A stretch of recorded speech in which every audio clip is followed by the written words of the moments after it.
कि आजकल ज्यादा अच्छा बनना आपके लिए दुखों का कारण बन सकता है। कुछ लोगों की आदत होती है कि वे कभी किसी को ना नहीं कह पाते। अपना काम छोड़कर वे दूसरे काम करते हैं। अपना नुकसान करवाकर भी दूसरों का फायदा करवाने के बारे में सोचते हैं। ऐसे लोग हमेशा अपना नुकसान करवाते हैं और उनका घाटा उनके जीवन में होता रहता है, जिसकी वजह से वे बहुत दुखी रहते हैं।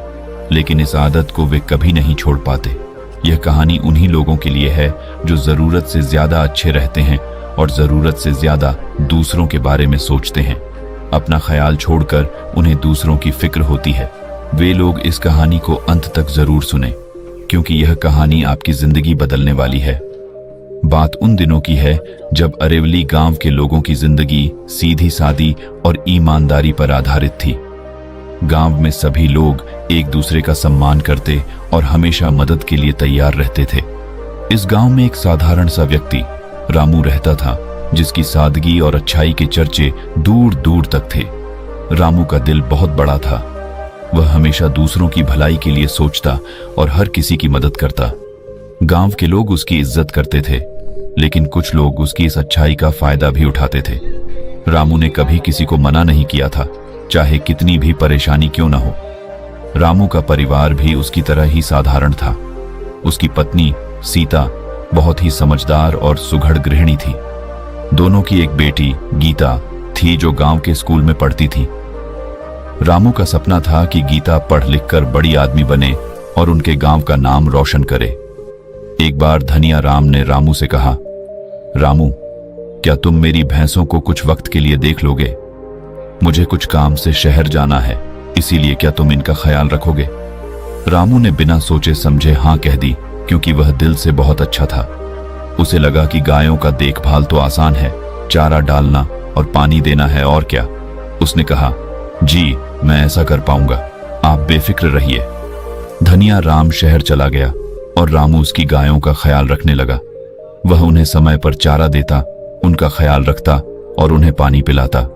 लेकिन उस रात बहुत तेज तूफान आया और तूफान में गायें घर से गायब हो गईं।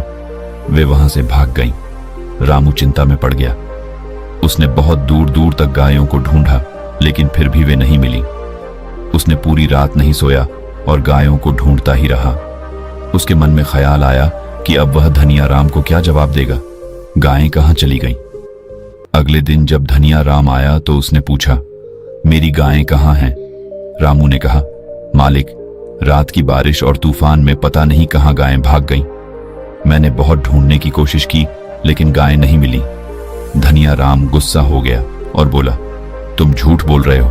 दरअसल तुमने मेरी गायों को बेच दिया है और उन पैसों से अमीर बनना चाहते हो। सच तो यही है। रामू ने कहा, नहीं सर, आप मेरे बारे में गलत सोच रहे हैं। मैं ऐसा सोच भी नहीं सकता और ना ही ऐसा हूं। ये झूठ है, मैं सच कह रहा हूं। मुझे नहीं पता गायें कहां भाग गईं, लेकिन मैंने बहुत ढूंढने की कोशिश की। मैंने गायों को नहीं बेचा है, और मैं ऐसा क्यों करूंगा?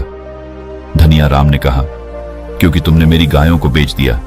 एक दिन के लिए मैंने तुम्हें गायों का ध्यान रखने को कहा और तुमने अपनी असलियत दिखा दी। मैं तुम्हें बहुत अच्छा समझता था, लेकिन तुम बहुत बुरे हो। अब मैं तुम्हारी शिकायत पंचायत में करूंगा, तब देखूंगा फैसला क्या होता है, और तुम्हें मेरी गायों का हर्जाना भरना पड़ेगा। रामू के लाख समझाने के बाद भी वह नहीं माना और बात को पंचायत तक ले गया। पंचायत में उसने कहा, मुखिया जी, रामू ने मेरी गायों को जब मैं उसे जिम्मे सौंपकर शहर गया था तो रात में गायों को बेच दिया। मुखिया ने पूछा, क्या यह सही बात है? रामू ने कहा, नहीं मुखिया जी, ऐसा कुछ नहीं है। मैंने गायों को नहीं बेचा। दरअसल बारिश और तूफान में गायें पता नहीं कहां भाग गईं और मैंने बहुत ढूंढने की कोशिश की, लेकिन फिर भी वे नहीं मिली। आखिरकार पंचायत ने धनिया राम के हक में फैसला सुनाया और रामू को उसकी भरपाई करने के लिए आधे बीघे जमीन उसके नाम करने को कहा। रामू को ना चाहते हुए भी ऐसा करना पड़ा, क्योंकि गायें अब नहीं मिली। रामू खुद को कोस रहा था कि उसने क्या कर दिया। उसने तो भलाई के लिए हाँ बोला था, लेकिन फिर भी उसका नुकसान हो गया। रामू के घर वाले बहुत समझाते थे कि वह दूसरों के लिए ज्यादा अच्छा बनना छोड़ दे, नहीं तो हमेशा उसे नुकसान ही होगा। लेकिन रामू पर इसका कोई असर नहीं होता। एक बार फिर ऐसी ही एक और कहानी हुई।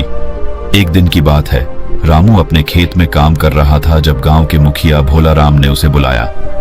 भोलाराम बहुत ही चतुर और चालाक आदमी था। वह रामू की अच्छाई को देखकर अक्सर उसकी मदद लेता था, लेकिन बदले में कुछ भी नहीं देता था। भोलाराम ने कहा, रामू, मेरे खेत में कुछ समस्या हो गई है, क्या तुम मेरी मदद कर सकते हो? रामू ने बिना सोचे समझे कहा, हाँ मुखिया जी, बताइए क्या करना है। भोलाराम ने अपने खेत में लगी फसल की देखभाल का काम रामू को सौंप दिया। रामू ने बिना किसी संकोच के काम करना शुरू कर दिया। रामू के दिन का एक बड़ा हिस्सा भोलाराम के खेत में बीतने लगा।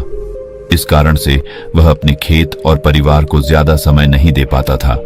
सीता ने कई बार रामू से कहा, तुम्हारी यह अच्छाई तुम्हें और हमें मुश्किल में डाल रही है, तुम्हें कुछ सोचना चाहिए। लेकिन रामू हर बार कहता, अच्छाई का फल हमेशा अच्छा ही होता है।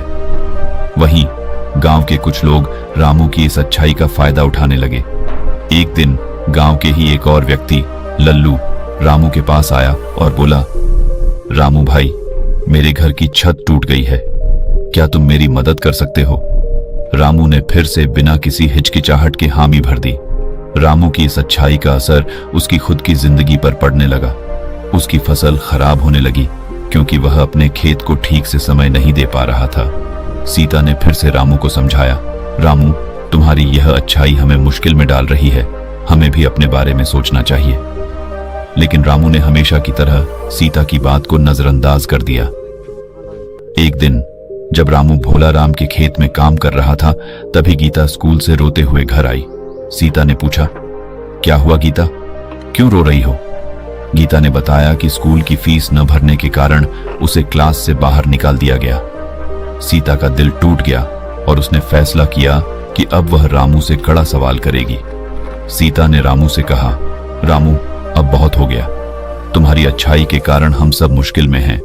तुम्हें अब सोचना पड़ेगा कि क्या सही है और क्या गलत। रामू ने कहा, सीता, मैं सब ठीक कर दूंगा।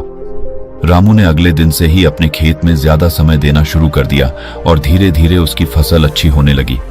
उसने गीता की स्कूल की फीस भी भरी और उसे वापस स्कूल भेजा।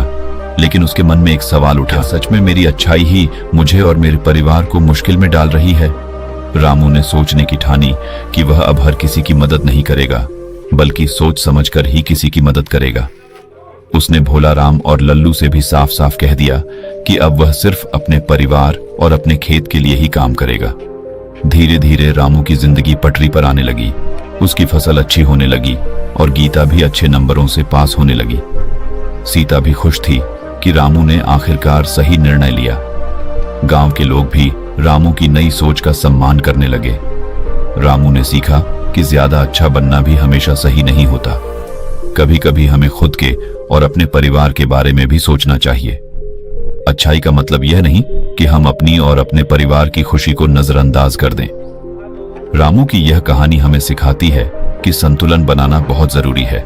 हमें हमेशा दूसरों की मदद करनी चाहिए, लेकिन अपने परिवार और खुद की भलाई को भी नजरअंदाज नहीं करना चाहिए। यही सही मायने में अच्छाई है। बाकी अगर ये कहानी आपको अच्छी लगी हो तो इस वीडियो को लाइक करें